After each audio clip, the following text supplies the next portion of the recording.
So during the presidential campaigns, Trump and Republicans criticized Biden by saying that he was going to be soft on China. So far, I just wanted to list out some things that he's done against China and then get your opinion on that. So he condemned the Uyghur genocide right off the bat, Secretary Blinken did. And he's waging a tech war with China right now by reevaluating our supply lines of microchip production so we're not relying on China. As of 5 hours ago, they've raised the idea of boycotting the Olympics in China. And he's raised the idea of a conference of democracies to curb Chinese expansion, whether that be military or influential, like what they're doing in neocolonialism in Africa. And this isn't something that's different for Biden. He has a history of supporting genocide victims. So if you take a look at what he's done with the Bosniaks in Bosnia when he supported them in the war, or the Albanians in Kosovo, I mean, he has a really strong history of standing with oppressed people. So do you think these criticisms now that you know all these things that he's doing, do you think they're sort of falling flat, at least with the China thing? Is that the whole list? No, there's more. I just wanted to pick like as many as I could in 20 minutes. Okay, yeah. Has he called China our enemy?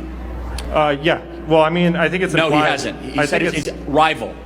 I think it's implied that if he wants to stop Chinese expansion, they're an adversary of the United States. No, he said they're a rival. Has he called China our enemy? I think that's just a semantic argument. No, it's not. He said, I refuse to call them an enemy because they're an economic rival. Let me ask you another question. Has he signed an executive order trying to close Confucius Institutes in America?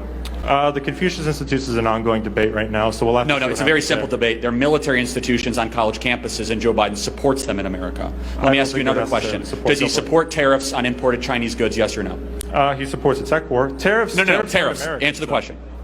Probably not, no. Okay, right, so that's soft on China. When Blinken went up to Alaska to meet with China, did he even respond when China made a fool of our country and said we're a bunch of racist bigots, according to our own language? Did he respond to that? Yes, they did. How?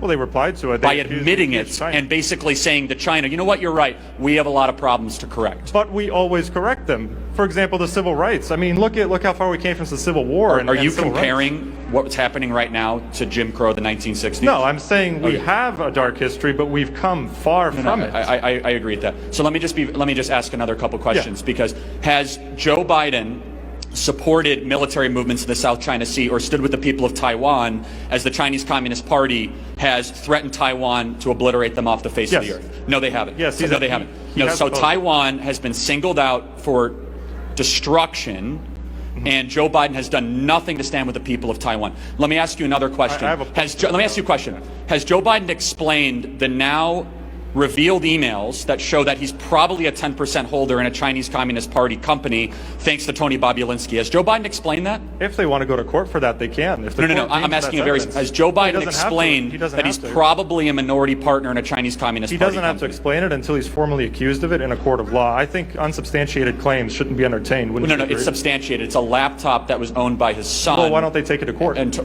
They are. And so let me ask you another question, though. So your basic premise is Joe Biden's totally tough on China, everything. Yeah, that's basically your contention. No, I'm not saying that. I'm saying the premise was that he's going to be extremely soft. But no, he's beyond soft. He's owned by China. He's not just soft on China. He's a subsidiary of the Chinese Communist Party.